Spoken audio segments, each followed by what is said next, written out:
పితా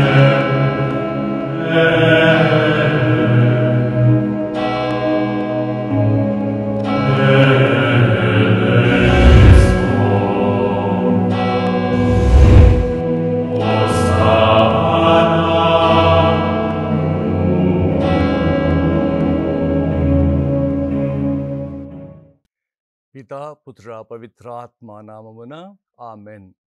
దివ్యవాణి టీవీని వీక్షిస్తున్న ప్రియ సహోదరి సహోదరుడా, మరి యొక్క మారు ఈ సమయములో పరిశుద్ధాత్మ దేవుణ్ణి నాలో ఉన్నాడా లేదా అనే విషయమును తరువాయి భాగమును చూస్తూ ఉన్నాం. పోయినసారి మనం పరిశుద్ధాత్మని పొందుకోకపోతే నిర్లక్ష్యము చేస్తే నష్టం గురించి ధ్యానించాం. ఈరోజు మనము పరిశుద్ధాత్మని ఎందుకు పొందాలి, పరిశుద్ధాత్మని పొందుకును లేదా అనే విషయం ఎలా తెలుస్తూ ఉంది అనే విషయాన్ని కాస్త ధ్యానము చేద్దాం. పరిశుద్ధాత్మని ఎందుకు పొందాలి, కారణాలు ఏంటి, ఎందుకొరకు పరిశుద్ధాత్మ మనకు అవసరం అనే విషయాన్ని కొద్దిగా ప్రత్యేకముగా శ్రద్ధ పెట్టి ఆలోచన చేయండి. ప్రతి ఒక్కరము కూడా ఈ పరిశుద్ధాత్మని పొందుకొనినప్పుడే మన జీవితాలు మహాద్భుతంగా ఉంటాయని గ్రహిస్తూ ఉన్నాం. ఒక వ్యక్తి ఇల్లు ఎందుకు కట్టుకుంటాడు? అందులో ఉండడానికి. కట్టిన తర్వాత అందులో ఎవరు లేకపోతే ఏం జరుగుతూ ఉంది? ఆ ఇల్లు నాశనమైపోతుంది, పాడైపోతూ ఉంది, బూజు పడుతూ ఉంది. వాక్యం ఏం చెబుతుందో తెలుసా? హెబ్రీయులకు వ్రాసిన లేఖ 3వ అధ్యాయము 16వ వచనం ఇలా అంటూ ఉంది, మన నిరీక్షణ యందు విశ్వాసము కలవారమై ధైర్యము వహించినచో మనమే ఆయన గృహముగా నిలిచెదము అనే వాక్యం అంటూ ఉంది. అంటే మనమే ఆ దేవుని ఇల్లు. మరి ఇంట్లో ఎవరుండాలి? యజమాని ఉండాలి కదా. లేకపోతే ఆ ఇల్లు ఏం జరుగుతూ ఉంది? ఎవరు పట్టించుకోరు. ఆ ఇంటికి అంటే ఈ శరీరానికి బాధ వచ్చినా, రోగం వచ్చినా, కష్టం వచ్చినా ఎవరు పట్టించుకునేవారు ఉండరు. పరిశుద్ధాత్మ మనలో లేకపోతే ఈ శరీరం గురించి పట్టించుకునేవారే లేరు. అందుకే పరిశుద్ధాత్మ మన జీవితంలో ఉండాలని, ఆ పరిశుద్ధాత్మని అందుకొరకే మనం పొందుకోవాలని ఈ ఉదంతము ద్వారా మనకు తెలుస్తూ ఉంది. మత్తయి సువార్త 12వ అధ్యాయము 43-45 వచనాల్లో పలుకుతూ ఉన్నాయి, దుష్టాత్మ ఒక మనుషుని విడిచిపోయినప్పుడు అది నిర్జన ప్రదేశములందు సంచరించుచు విశ్రాంతి స్థలములకై వెదుగుతూ ఉంటుంది అని. ఈ అపవిత్రాత్మ ఒక మనిషిని వదిలిపోయిన తరువాత అని వాక్యం అంటూ ఉంది. ఎప్పుడు బయటికి వెళ్తుంది? ఎప్పుడైతే యేసుని నమ్ముకుంటావో అప్పుడు ఆ సైతాను వెళ్ళిపోతూ ఉంది. ఇప్పుడు మనము యేసుక్రీస్తుని విశ్వసిస్తున్న వ్యక్తులం. అంటే నేను యేసుని నమ్ముకున్నప్పుడు నాలో ఉన్న ఈ దురాత్మ వెళ్ళిపోయింది. ఇప్పుడు నేను ఎవరిని? యేసుని విశ్వసిస్తున్న వ్యక్తిని. ఈ దయ్యం ఏం చేస్తూ ఉంది? అది దొరకనప్పుడు, విశ్రాంతి స్థలం దొరకనప్పుడు నేను విడిచి వచ్చి నా ఇంటికి తిరిగిపోదును అని అది పలుకుతూ ఉంది. చూడండి, ఆ సైతానికి విశ్రాంతి కొరకు తిరుగుచూ ఉంది. ఆ సైతానికి విశ్రాంతి అంటే ఏంటి? యేసుని విశ్వసించక ముందు ఆ వ్యక్తి పాపములో ఉంటాడు. యేసుని విశ్వసిస్తే పాపములో ఉండకూడదు. ఆ యేసుని విశ్వసించక ముందు ఆ వ్యక్తి పాపములో ఉంటాడు. ఒక వ్యక్తి పాపము చేస్తే అది సైతానికి విశ్రాంతి కలిగినట్టు. ఆ పాపము చేయి, ఈ పాపము చేయి, ఇంకొకటి చెయ్యి అని ఆ సైతాను విశ్రాంతి తీసుకుంటూ ఉంది. మన శరీర అవయవాల ద్వారా పాపము చేస్తే ఈ దురాత్మకి విశ్రాంతి ఇస్తా ఉన్నాం. ఎప్పుడైతే మన జీవితంలో పాపము చేస్తూ ఉంటామో ఈ సైతానుకి విశ్రాంతి ఇస్తూ ఉన్నాం. ఈ సైతాన్ ఏమంటా ఉంది? విశ్రాంతి దొరకనప్పుడు నా ఇంటికి వెళతా అంటుంది. ఎంత ధైర్యము దానికి! నా ఇంటికి వెళ్తాను అని ఆ సైతాన్ అంటూ ఉంది. ఆ సైతాను నా ఇంటికి వచ్చి, అంటే నా దగ్గరికి వచ్చి, నేను యేసుని విశ్వసించిన వ్యక్తిని, కానీ ఆ విశ్వసించిన వ్యక్తిని తిరిగి నా దగ్గరకు వచ్చి ఆ సైతాను ఏం చూస్తూ ఉంది? 2 విషయాలు ఆ సైతాను చూసింది. ఒకటి, ఈ ఇంట్లో ఎవరైనా ఉన్నారా అని చూసింది.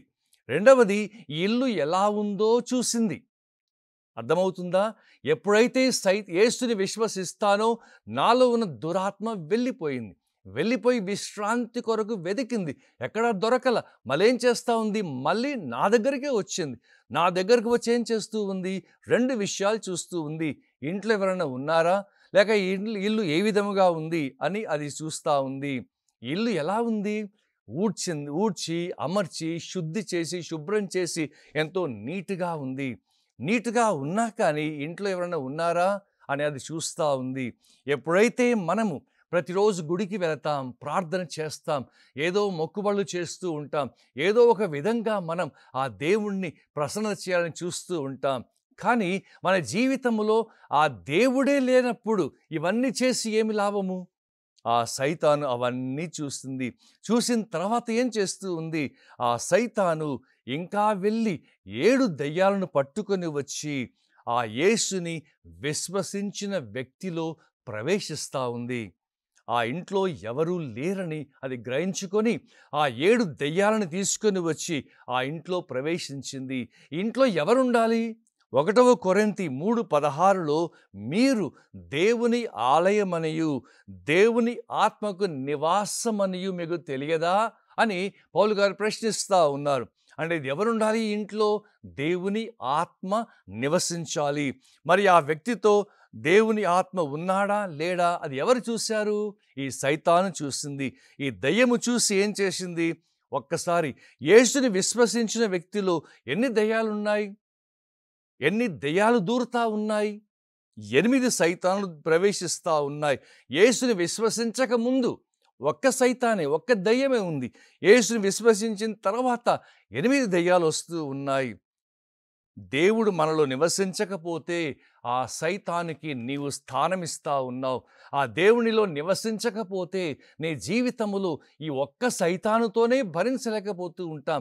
8 వచ్చి మన ఇంట్లో తిష్ట వేసినప్పుడు, ఈ శరీరంలో అవి స్థానం ఏర్పరచుకున్నప్పుడు మన జీవితం ఎలా ఉంటుందో అని ఒక్కసారి ఆలోచన చేయి. చూసారా? ఎందుకు పరిశుద్ధాత్మలో ఉండాలి అంటే, పరిశుద్ధాత్మ లేకపోతే ఎవరు ఉంటున్నారు? సైతాను ఉంటుంది. ఆ సైతాను నీ జీవితమును వినాశనము చేస్తుంది. నీ యొక్క జీవితములో శాంతి లేకుండా చేస్తుంది. నీ యొక్క జీవితములో సమాధానం ఉండదు, ఆరోగ్యము ఉండదు. ఎందువల్ల? సైతాను నీలో 8గా ఉండి నేను వినాశనము చేస్తూ ఉంటాయి. అందుకొరకే పరిశుద్ధాత్మని మనము పొందుకోవాలి. పరిశుద్ధాత్మని పొందుకొన లేదా ఎలా తెలుస్తూ ఉంది? మరొక అంశంలో వెళ్తూ ఉన్నాం. పరిశుద్ధాత్మని పొందాను లేదా ఎలా నాకు తెలుస్తూ ఉంది? కొన్నిసార్లు బాగా ప్రార్థన చేస్తాం. అప్పుడు ఏమనుకుంటాం? దేవుడు నాలో ఉన్నాడు అనుకుంటాం. కొన్నిసార్లు శోధన వచ్చినప్పుడు ఎంతో బాధతో, వేదనతో, ఆందోళనతో ఉంటాం. అప్పుడు ఏమంటాం? దేవుడు లేడు, దేవుడు నాతో లేడు అనేసి మనము నెగటివ్గా మనం మాట్లాడుతూ ఉంటాం. ఎలాంటి పరిస్థితి వచ్చినా దేవుడు మనలో ఉండే అనుభవం, గుర్తు చెప్పే అనుభవం మనలో ఉండాలి. నీ కష్టం వచ్చినా, నీకు సుఖము కలిగిన, నీకు ఆనందము కలిగిన, ఆందోళన కలిగిన, ప్రార్థన చేసినా, ప్రార్థన చేయకుండా ఉన్నా దేవుడు నీలో ఉన్నటువంటి అనుభవం మనకి ఉండాలి. అలా అనుభవం లేకపోతే మనం అటు ఇటుగా మారిపోతూ ఉంటాం. మన జీవితంలో శాంతి లేకుండా ఉంటూ ఉంది. అది ఎలా అంటే, ఒకడు ఇల్లు కట్టుకుంటున్నాడు. ఎందుకు కట్టుకుంటున్నాడు? ఆ ఇంట్లో ఉండడానికి కట్టుకుంటున్నాడు. నువ్వు వెళ్ళి ఏడుస్తూ, అయ్యా దయచేసి ఆ ఇంట్లోకి వెళ్ళు అని చెబితే ఏమంటాడు అతడు? అయ్యా పూర్తి చేశాక వెళతా. ఇల్లంతా పూర్తి కావాలి కదా, ఆ కట్టడం అంతా పూర్తి అయిన తర్వాత అప్పుడు ఇంటికి వెళతాను అంటాడు. పూర్తి కాకుండా లోనికి ఎవరు వెళ్ళరు కదా. అది సంపూర్ణంగా పూర్తి చేసి గృహప్రవేశం చేస్తూ ఎన్నో విధాలుగా మనం అది మొత్తం నిర్మించిన తర్వాతనే ఆ ఇంట్లోకి వెళతాం. ఇంట్లో సగం పెట్టేసి, సగం కట్టేసి ఇక అన్నీ పూర్తి కాకుండా మనం ఎవ్వరము కూడా ఆ ఇంట్లోకి వెళ్ళం. హగ్గై ఆ ఇల్లు ఎవరు? ఆ ఇల్లు ఎవరో ఒక్కసారి మనం చూడాలి. పూర్తి కాకుండా లోనికి వెళ్ళడం అనేది జరగదు. ఇల్లు కట్టబడిన తర్వాతనే లోనికి వెళ్తాం. ఆ ఇల్లు ఎవరు? హగ్గై మనమే ఆ ఇల్లు అని ఇందాక చూసాము కదా. మన శరీరములో ఆ ఇల్లు పరిశుద్ధాత్మ దేవుడు ఉండేది మన ఇంట్లో. ఈ ఇంట్లో పరిశుద్ధాత్మ ఉన్నాడు. మనమే అతని గృహం. హగ్గై 1:8 వాక్యం ఇలా పలుకుతూ ఉంది. మీరిప్పుడు కొండలలోనికి పోయి కలపను తెచ్చి దేవాలయము నిర్మింపుడు, అప్పుడు నేను సంతసింతును, కీర్తిని బడయుదును అని అంటూ ఉంది వాక్యం. దేవుడు ఎవరిలోనికి వస్తున్నాడు? ఈ మందిరము కట్టించిన ఎడల, ఈ మందిరమును కట్టించిన ఎడల దేని యందు కట్టబడిన మందిరములో దేవుడు ఉంటాడు. కట్టబడని మందిరములో దేవుడు ఉండడు. ఎవరి మందిరాలు? మనమే దేవుడి మందిరాలు. అది గుర్తుంచుకోవాలి. మనమే దేవుడి మందిరాలు. ఈ మందిరాలు ఏం చేయబడాలి? కట్టబడాలి. కట్టబడాలి అంటే ఏంటి? నీవు కట్టబడిన మందిరానివా లేక కట్టబడని మందిరానివా? పడిపోయిన మందిరానివా? ఎవరు నీవు? నీ జీవితంలో నీవు కట్టబడిన మందిరానివేనా? వాక్యం ఎంతో చక్కగా జవాబు చెబుతూ ఉంది. దేవుడు ఎవరిలోకి వస్తాడు? కట్టబడిన ఇంటిలోనికి వస్తాడు. కట్టబడిన మందిరములోనికి దేవుడు వస్తాడు. అపోస్తలుల కార్యం 2:38 వాక్యం ఇలా అంటూ ఉంది. పేతురు, మీరు హృదయ పరివర్తన చెంది మీ పాప పరిహారమునకై ప్రతి ఒక్కడు యేసుక్రీస్తు నామమున జ్ఞానస్నానం పొందవలెను. ఎప్పుడు? పాప పరిహారము, విశ్వాసము, పరివర్తన ఇవి ఉన్నప్పుడు, అప్పుడు దేవుడి వరమగు పరిశుద్ధాత్మని పొందుతారు అని పేతురు చక్కగా వర్ణిస్తూ ఉన్నాడు. కట్టబడిన మందిరం అంటే ఏంటి? దేవుడు మనలోనికి ఎప్పుడు వస్తాడు అని చెప్తూ ఉంది. ఎప్పుడు వస్తాడు? మారు మనసు పొందినప్పుడు, హృదయ పరివర్తన చెందినప్పుడు, రెండవది పాప క్షమాపణ కలిగినప్పుడు. ఈ రెండు మన జీవితంలో నెరవేరితే అవి కట్టబడిన మందిరం. ఈ కట్టబడిన మందిరములోనికి పరిశుద్ధాత్మ దేవుడు వస్తాడు. అది చూద్దాం. మారు మనస్సు అంటే యేసుని విశ్వసించడం. ఇప్పటి వరకు నా జీవితం ఒక విధంగా ఉంది, దాన్ని వదిలేసి ఈ లోకాన్ని విశ్వసించాను, ఈ లోక ఆశను నమ్ముకొని ఉన్న దాన్ని వదిలేసి ఆ యేసు దగ్గరికి వెళ్ళడం, ఆ యేసుని విశ్వసించడమే మారు మనసు పొందడం. ఎప్పుడైతే మనం మారు మనసు పొందుతామో ఆ యేసుని విశ్వసించడం ప్రారంభిస్తాం. రెండవది పాప క్షమాపణ. పాప క్షమాపణ అంటే ప్రతి పాపంపై విజయం సాధించడం. ఎప్పుడైతే మనము ప్రతి పాపాన్ని జయిస్తామో, ప్రతి పాపం మన జీవితంలో ఉన్న దాన్ని జయించడం ప్రారంభిస్తామో పాప క్షమాపణ మనం పొందుతూ ఉంటాం. మీకు ఇష్టమైన పాపం నీ ఒంటరిగా ఉన్నప్పుడు దగ్గరికి వచ్చిందనుకో, ఏం చేస్తారు? ఒక వ్యక్తి అంటూ ఉన్నారు, ఏం చేస్తా స్వామి, హాయిగా చేసేస్తా అని అంటూ ఉన్నారు. చూడండి, మన జీవితంలో పాపమును జయించడానికి, పాపము నుండి విడిపించబడడానికి మనకు శక్తి లేకుండా పోతూ ఉంది. నీవు నేను ప్రతి పాపముపై గెలుస్తూ ఉన్నామా? ఎప్పుడైతే పాపమును గెలిచామంటే మన గృహం అనేది నిర్మించబడతా ఉంది, కట్టబడిన మందిరంగా మారిపోతూ ఉంటాం. పరిశుద్ధాత్మ నివసించడం ప్రారంభిస్తారు. ప్రతి పాపంపై గెలుపొందినప్పుడే. ఎప్పుడది?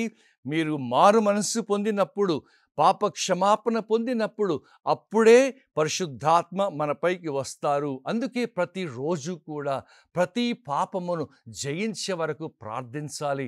దావీదు మహారాజు తాను ఎప్పుడు ప్రతి అవయవము కొరకు 3 రోజులు ప్రార్థనలు చేసి ఆ పాపమును జయించే వరకు వదిలిపెట్టకుండా ఆ దేవుడికి మొరపెట్టుకొని గొప్ప విజయాన్ని సాధించాడు.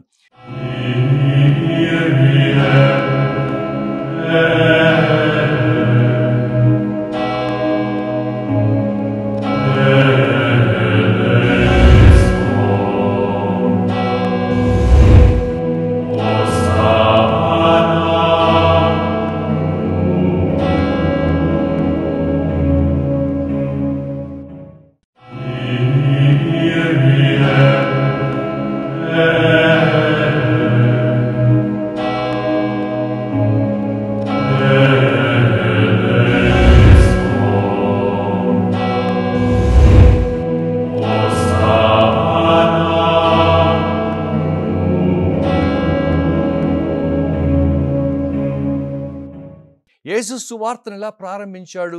మత్తయి సువార్త 6:33లో మొదట దైవరాజ్యము నీతిని వెదకుడు, అప్పుడు అన్నీ మీకు అనుగ్రహించబడతాయని యేసయ్య మహాద్భుతంగా తన సువార్త పరిచర్యను ప్రారంభించారు.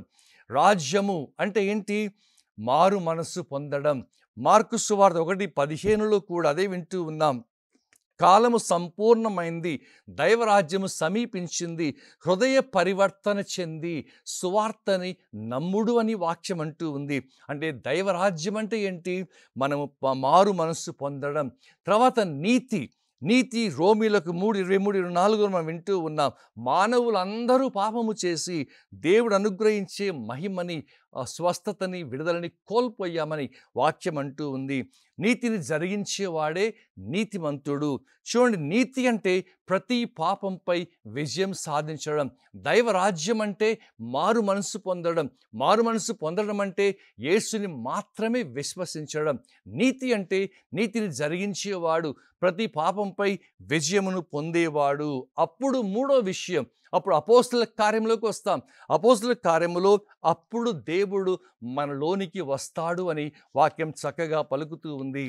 ప్రియ సహోదరి సహోదరులారా, కట్టబడిన మందిరములోనికి మాత్రమే పరిశుద్ధాత్మ దేవుడు వస్తారు. కట్టబడిన మందిరంగా మనం ఉండాలి అంటే దైవ రాజ్యము, నీతిని వెదకాలి అంటే మారు మనసు పొందాలి, యేసుని విశ్వసించాలి, ప్రతి పాపంపై మనం విజయం సాధించాలి. అలా జరిగినప్పుడే మనం కట్టబడిన మందిరంగా మారిపోతూ ఉన్నాం. ఇప్పుడు మనకు తెలుస్తూ ఉందా, నాలో పరిశుద్ధాత్మ ఉన్నాడు లేదా? ఎలా తెలుస్తూ ఉంది? ఒకటే సూత్రం, నీవు ప్రతి పాపంపై విజయం సాధించినప్పుడు, ప్రతి పాపమును జయించడం ద్వారా నీలో పరిశుద్ధాత్మ ఉన్నాడు. నీవు నిజంగా ప్రతి పాపం జయిస్తూ ఉన్నావా? మన జీవితంలో ప్రతి పాపంపై విజయం సాధిస్తూ ఉన్నామా? మన యొక్క జీవితాన్ని నిజముగానే ఆ దేవుడికి సమర్పణ చేసుకొని మన యొక్క జీవితంలో ఎలాంటి పాప దోషము లేకుండా ప్రయత్నం చేస్తూ ఉన్నామా? ఈరోజు మనము గ్రహించుకోవాలి, ఈ పరిశుద్ధాత్మని వరం, ఆ దేవుడు మనకిచ్చిన ఈ గొప్ప వరం, ఆత్మ దేవుడు మనం పొందినప్పుడు మన యొక్క జీవితాలు మహా ఆశ్చర్యకరంగా మారిపోతాయి. అప్పుడు మనం ఏం చేస్తాం? అసాధారణ వ్యక్తులంగా మారిపోతాం. ప్రార్థనలో ఉంటాం, ఆ దేవుడి సన్నిధిలో జీవిస్తాం, ఆ దేవుడి కొరకే బ్రతకడం ప్రారంభిస్తాం. పరిశుద్ధాత్మ దేవుని మనం పొందినప్పుడు మన యొక్క జీవితంలో ఇక యేసు తప్ప మరి ఏది ఉండదు. ఎందుకంటే ఆ యేసు క్రీస్తే మన యొక్క జీవితానికి సర్వస్వం అని భావించుకొని ఈ లోకమంతా చెత్తగా భావిస్తాం. పౌలు గారు పలికినట్టు, ఎప్పుడైతే మనం పరిశుద్ధాత్మతో నింపబడతామో, పరిశుద్ధాత్మ దేవుని శక్తి మనల్ని ప్రభావితము చేస్తూ ఉందో, అప్పుడు మనము ఈ లోకమును వదిలి, అంటే ఈ లోకంపై ఆశలు మానుకొని ఆ యేసు కొరకే జీవిస్తూ ఆ యేసును అందరికీ పంచడం ప్రారంభిస్తాం. అది క్రైస్తవ జీవితం. ఎప్పుడైతే మనం క్రైస్తవులంగా జీవించడం ప్రారంభిస్తామో, ఈ పరిశుద్ధాత్మ దేవుడు మనలో జీవించడం మొదలు పెడతారు. ఈ పరిశుద్ధాత్మతో మనం నడిచినప్పుడు మన జీవితంలో అన్ని ఆశ్చర్యకార్యములు జరుగుతూ ఉంటాయి.